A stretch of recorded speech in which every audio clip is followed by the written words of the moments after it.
ربنا لا تؤاخذنا إن نسينا أو أخطأنا ربنا ولا تحمل علينا إصرا كما حملته على الذين من قبلنا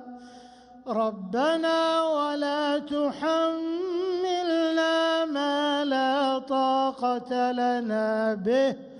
واعف عنا واغفر لنا وارحمنا أنت مولانا فانصرنا على القوم الكافرين.